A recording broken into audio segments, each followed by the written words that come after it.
हे guys, welcome back to the another video of government job channel. तर guys, आजच्या व्हिडिओमध्ये जिल्हा परिषदेच्या ज्या उर्वरित संवर्गाच्या परीक्षा राहिलेल्या आहेत तर ह्या परीक्षा कधीपर्यंत होऊ शकतात किंवा ज्या परीक्षांचा निकाल लागलेला आहे तर अशा परीक्षांच्या कागदपत्र पडताळणी संदर्भात अत्यंत महत्त्वाची माहिती आलेली आहे, तर ती सुद्धा आपण या व्हिडिओद्वारे जाणून घेणार आहोत।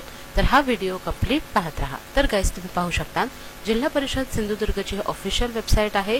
यावरती जर का तुम्ही इथे एक नोट पाहिलेली असेल तर त्यामध्ये त्यांनी माहिती दिलेली आहे की निवडणूक आचारसंहिता असल्यामुळे दिनांक 20-3-2024 रोजी आयोजित सर्व संवर्गमधील पात्र उमेदवार यांची कागदपत्र पडताळणी ही रद्द करण्यात आलेली आहे। पुढील तारीख अलाहिदा कळविण्यात येईल याची नोंद घ्यावी। तर गाइज, सर्वात महत्त्वाचं म्हणजे जी आता आचारसंहिता लागू झालेली आहे, आचारसंहितेदरम्यान कुठल्याही पद्धतीने ह्या परीक्षांसाठीचे नियुक्तीचे आदेश दिले जाऊ शकत नाहीत आणि त्याच कारणामुळे डॉक्युमेंट व्हेरिफिकेशन सुद्धा थांबविण्यात आलेला आहे। 20 मार्चला डॉक्युमेंट व्हेरिफिकेशन होणार होते।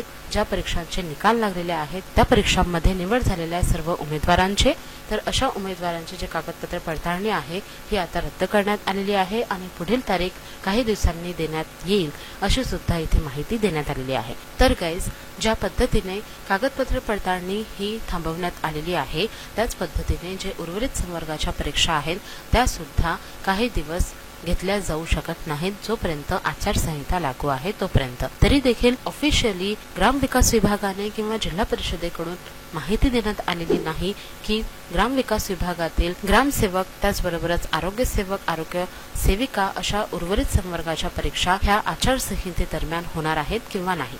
ज्या पद्धतीने तुम्ही पाहू शकता जिल्हा परिषद जालना यांनी जे काही जाहिराती काढलेल्या होत्या आणि या जाहिरातीबद्दल त्यांनी एक महत्त्वाची सूचना प्रसिद्ध केलेली आहे। ती सूचना तुम्ही स्क्रीनवर पाहू शकता।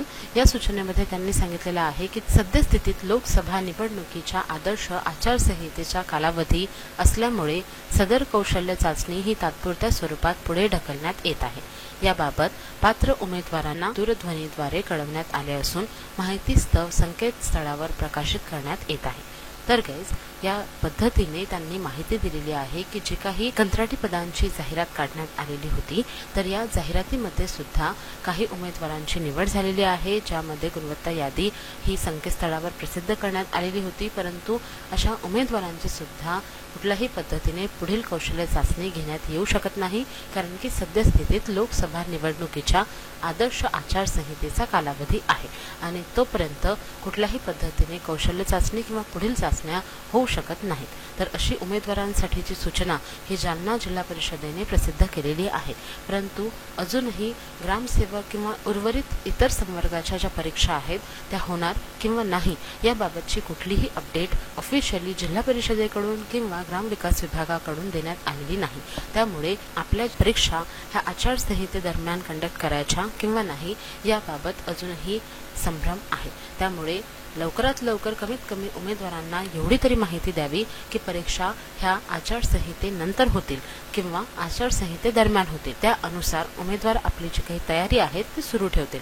तरी सुद्धा गाइज, आपली तयारी ही सुरूच ठेवा, कारण की परीक्षा ह्या कधी ना कधीतरी होणारच आहेत आणि परीक्षा कंडक्ट आचारसंहितेदरम्यान सुद्धा होऊ शकतात किंवा त्यानंतर सुद्धा होऊ शकतात, परंतु आचारसंहितेदरम्यान इलेक्शन्स असल्यामुळे इलेक्शन्सच्या दरम्यान जे काही सरकारी कर्मचारी आहेत हे त्याच कामामध्ये लागणार आहे। तर याच परिस्थितीमध्ये परीक्षा कंडक्ट करण्यासाठी मनुष्यबळाची पूर्तता होत नाही आहे आणि त्याच कारणामुळे परीक्षा ह्या इलेक्शन्स दरम्यान तरी कमीत कमी कंडक्ट केल्या जाऊ शकणार नाहीत। तरी सुद्धा महाराष्ट्रातील जे काही इलेक्शन्स आहेत हे 20 मे पर्यंत चालणार आहेत आणि त्यानंतर परीक्षा ह्या कंडक्ट केल्या जाऊ शकतील, कारण की जे काही मनुष्यबळ असणार आहे ते उपलब्ध असणार आहे। परंतु तरी सुद्धा आचारसंहिते दरम्यान परीक्षा कंडक्ट करायच्या किंवा नाही संपूर्णतः जबाबदारी ग्रामविकास विभागाची आणि जिल्हा परिषदेचीच असणार आहे। तर गाइज, जशा पद्धतीने जिल्हा परिषद जालनाकडून ज्या कंत्राटी पदांसाठीच्या कौशल्य चाचणी आहेत ह्या पुढे ढकलण्यात आल्याबाबतचे उमेदवारांना सूचना देण्यात आलेली आहे,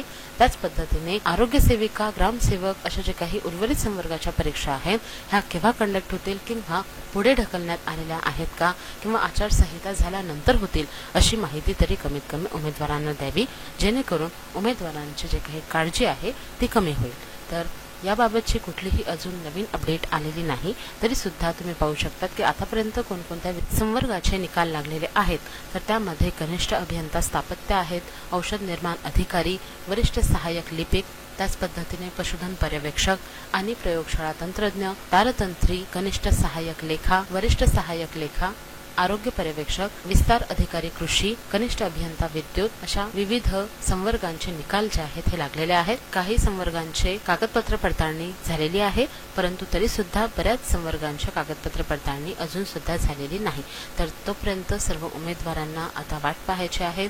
ज्या उमेदवारांचं सिलेक्शन ऑलरेडी झालेलं आहे त्यांची आचारसंहिते झाल्यानंतर डॉक्युमेंट व्हेरिफिकेशन होणार आहे आणि त्यांना डॉक्युमेंट व्हेरिफिकेशनसाठी बोलवण्यात येणार आहे.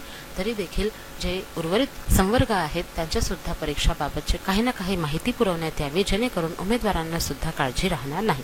तर गाईज, याबाबतची जेव्हा केव्हा कुठलीही नवीन अपडेट समोर येईल तेव्हा मी नक्कीच तुमच्यापर्यंत सर्वात अगोदर ती माहिती पुरवणार आहे. तर त्यामुळे गाईज, जर का तुम्ही माझ्या चॅनलवर नवीन असाल तर लवकरात लवकर चॅनलला सबस्क्राईब करून ठेवा.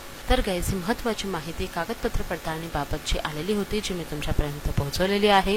आय होप की तुम्हाला या व्हिडिओमधील माहिती आवडली असेल. जर का तुम्हाला या व्हिडिओमधील माहिती आवडली असेल तर व्हिडिओला नक्की लाईक करा, शेअर करा आणि जर का तुम्ही माझ्या चॅनलवर नवीन असाल तर लवकरात लवकर चॅनलला सबस्क्राईब करून ठेवा अशाच नवनवीन अपडेट्ससाठी. Thank you all.